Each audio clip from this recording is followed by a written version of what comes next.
Et donc le premier vœu que nous allons étudier concerne la question palestinienne et la parole est à Gérald. Merci Monsieur le maire. Donc il s'agit évidemment d'un vœu qui fait référence à la situation actuelle, celle que vous connaissez malheureusement tous. Donc ce drame, commencé par l'abominable attaque des terroristes du Hamas du 7 octobre et la réponse d'Israël qui avait décidé de se défendre à l'époque. Et aujourd'hui, on est passé, plus de 6 mois sont passés et on a une situation qui vire à un drame absolu. Alors on peut dire sur les chiffres, est-ce que c'est 39 000, est-ce que c'est 40 000, est-ce que c'est 20 000, est-ce que c'est 25 000 ? Je ne me lancerai pas là-dedans, mais on se retrouve quand même avec une situation aujourd'hui où Gaza est en train de mourir, tout simplement. Les enfants de Gaza, des civils innocents sont en train de trépasser, donc de vivre une situation qui est terrible. Et il faut tout faire pour que les armes se taisent, je pense, de mon point de vue. Et donc, on peut toujours se poser la question pourquoi un conseil d'arrondissement, fût-il celui du 18e, qui est très ouvert au monde, a un mot à dire là-dessus. Je pense qu'on a un mot, nous, comme élus locaux, à dire sur le fait que, un mot de compassion d'abord, et puis un mot aussi surtout de voir comment on peut porter une voix qui est celle d'une voix réfléchie, d'une voix qui est un appel à la paix, qui est un appel à une position historique que je crois que nous partageons tous ici, qui est celle d'une solution à 2 États. Donc nous y sommes foncièrement, nous, groupe communiste, c'est une histoire très très forte sur la question du combat palestinien, mais aussi de faire en sorte qu'il puisse y avoir un espoir, même si on le sait bien aujourd'hui, cette question-là, elle est très difficile.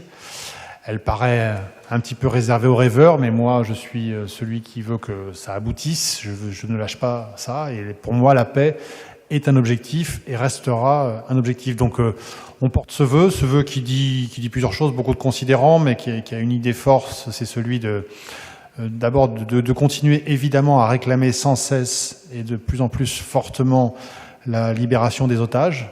Donc, de commencer à travailler aussi sur une situation qui est extrêmement dure, c'est celle de la question des prisonniers politiques palestiniens, où aujourd'hui il faut que cette rétention administrative qui dure aujourd'hui, qui fait que tellement de personnes aujourd'hui sont emprisonnés pour leur position politique doit s'arrêter. Nous, à la ville de Paris, nous avons rendu beaucoup de citoyens d'honneur sur des questions de prisonniers politiques. Donc je pense que c'est un combat qu'il faut que nous, on donne à voir. Et puis évidemment, le vœu, vous l'avez compris, c'est celui d'un appel à un cessez-le-feu urgent. J'en finirai par là, mais je veux rester optimiste parce que je pense qu'il y a une voie. Je pense qu'il y a une voie aujourd'hui pour arriver à une solution et à des armes qui se tuent enfin. Pourquoi je dis ça ? Parce que j'ai vu ce qu'a fait l'ONU. L'ONU a enfin commencé à avoir un vote sur la question de l'affiliation de la Palestine. C'était bloqué longtemps par beaucoup d'intervenants. On sent qu'aujourd'hui les choses sont en train de bouger. Je pense malheureusement que le gouvernement israélien, le gouvernement d'extrême droite israélien, dans cette espèce de fuite en avant, est en train de malheureusement s'isoler et donc va faire en sorte qu'il y a de plus en plus de pays qui vont dire aujourd'hui oui, il faut vraiment que ça avance. J'espère moi personnellement que enfin la question de la reconnaissance de la Palestine va voir le jour en France. On a vu un ambassadeur français qui s'est félicité du vote, donc je pense que c'est de bon augure pour la suite. Parce que je le dis très tranquillement, mais j'entends beaucoup de gens, et à raison, critiquer ceux qui sont sur l'idée d'une seule solution de la mer au Jourdain. Il faut aussi que nous, de ceux que je qualifie de personnes raisonnables, on puisse plus avancer sur cette question de la reconnaissance des 2 États. Et ça nécessite des actes. Et je pense qu'un des derniers actes qui serait bien et qui pourrait donner à voir, c'est la dernière proposition qu'on fait dans les délibérés, c'est celle de travailler avec la Tour Eiffel, une Tour Eiffel quand même qui va être un petit sujet avant les JO. Et déjà, c'est assez célèbre comme ça, mais en plus, je pense qu'elle va avoir un contexte encore plus formidable. Que drapeau palestinien et drapeau israélien soient enfin, je dirais, unis sur le fronton de la Tour Eiffel, ça serait un formidable symbole. Et j'espère que cette belle idée, verra le jour. Merci. Merci beaucoup à Gérald Biran. Donc, avec un peu de retard et distribué sur table le texte tel qu'il a été présenté par Gérald, qui a accepté un certain nombre de modifications, dont le groupe communiste a accepté un certain nombre de modifications par rapport au vœu initial. Moi, je veux saluer d'abord la tonalité avec laquelle ce sujet est abordé ici et reconnaître la nécessité d'avoir un travail collectif sur ce sujet. Je pense que le vœu tel qu'il est distribué, mais on va laisser à chacun le temps de le regarder, prend en compte beaucoup d'éléments importants d'équilibre sur cette situation compliquée et à bien des égards pourrait être adopté. Je veux dire néanmoins, comme maire du 18e, les raisons pour lesquelles moi je ne serai pas en état de le voter, mais je sais que d'autres membres de mon groupe auront une approche différente et c'est bien légitime sur ce sujet.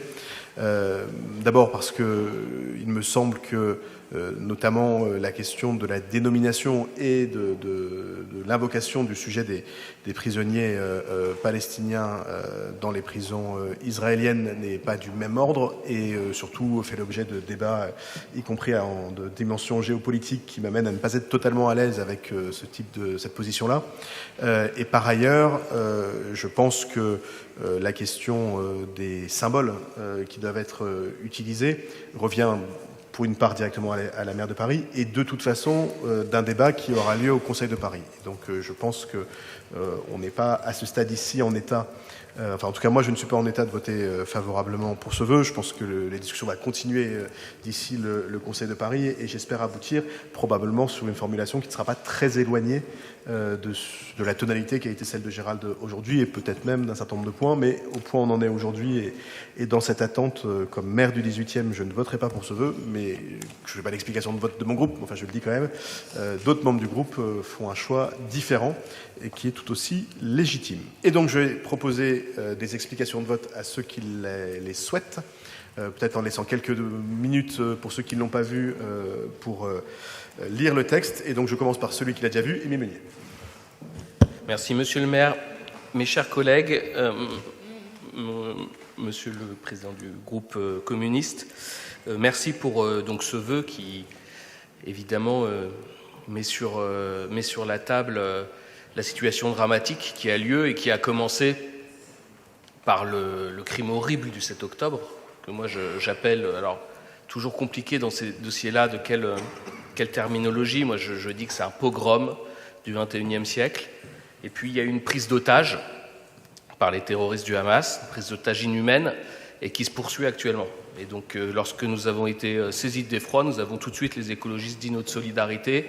Et je veux renouveler cette solidarité à la fois au peuple israélien, dans la souffrance qui a été la sienne, et aussi pour les otages, en espérant qu'ils soient le moins maltraités possible et qu'on puisse un jour les libérer. Mais un massacre ne doit pas appeler un massacre en retour. Et ce qui est en train de se passer va au-delà de tout entendement. Je ne reviendrai pas sur le nombre de morts, plusieurs dizaines de milliers, principalement des femmes, principalement des enfants, la destruction systématique de toutes les infrastructures qui, de fait, annihilent la possibilité de deux États, puisque où iront ces 2 millions de personnes lorsque les bombardements cesseront? Quel État, quelle infrastructure? Sans parler de la campagne de diffamation qui a eu lieu sur l'UNRWA, l'agence de l'ONU des réfugiés palestiniens, qui maintenant est documentée, était totalement fausse. C'est-à-dire que non seulement on détruit les infrastructures, on détruit un peuple, mais l'agence des Nations Unies qui veut les aider, on la délégitime par une campagne de fake news. La situation est horrible. Et donc qu'est-ce qu'on peut faire, nous? Pas grand-chose, c'est vrai, mais, et c'est aussi notre part d'humanité, avoir de la solidarité envers le peuple palestinien et en particulier les Gazaouis, Et c'est pour ça que nous allons voter ce vœu. Alors, c'est vrai que telle ou telle formulation, de toute façon, dans ce sujet, je veux dire, même les meilleurs diplomates n'arrivent pas à se mettre d'accord sur les termes. Ce n'est pas nous qui allons y arriver. Nous, on salue cette volonté de solidarité et on veut s'associer à ce message, d'où notre vote positif. D'autant que, et je terminerai par là, il s'agit à la fois d'une pensée de solidarité pour le peuple martyr, mais, et je vous remercie de l'avoir précisé, pour les otages israéliens. Et nous demandons à la fois le cessez-le-feu immédiat et à la fois la libération immédiate et sans condition des otages. Et je vous remercie. Merci beaucoup. Est-ce qu'il y a d'autres explications de vote? J'ai vu Pierre-Yvain Arnaud. S'il n'y a pas d'autres explications de vote, on va passer au vote. C'était juste un petit mot pour assurer notre solidarité, je pense, notre nom commun les uns les autres, deux députés de la circonscription, dont à nouveau la vitrine et la permanence a été à nouveau saccagée aujourd'hui. Je pense que voilà, au-delà des clivages politiques divers et variés, le fait qu'un député de la République soit attaqué dans sa circonscription et dans sa permanence électorale est extrêmement choquant. Et donc je pense qu'on peut tous assurer ici du soutien, de la solidarité de la moyenne 18e et de tous ces élus envers ce genre d'attaque, en espérant effectivement qu'elles y mettent fin et que les menaces contre sa personne aussi puissent être arrêtés et stoppés. Merci pour cet élément. Évidemment, toute violence et dégradation n'a pas sa place dans le débat politique, qui peut être dense, qui peut être intense, qui peut être combatif, mais qui n'a évidemment pas à se traduire par de la brutalisation, le moins possible dans les mots, et en tout cas pas dans les actes. Et je considère qu'on est quand même très très loin de la qualité du débat politique qui est attendu, notamment par les habitants du 18e, qui, je n'ai aucun doute, ne se solidariseront jamais avec une quelconque violence ou dégradation qui, évidemment, n'est pas acceptable. S'il n'y a pas d'autres explications de vote, je vais mettre aux voix le vœu. Qui est pour? Qui est contre? Qui s'abstient? Il est adopté.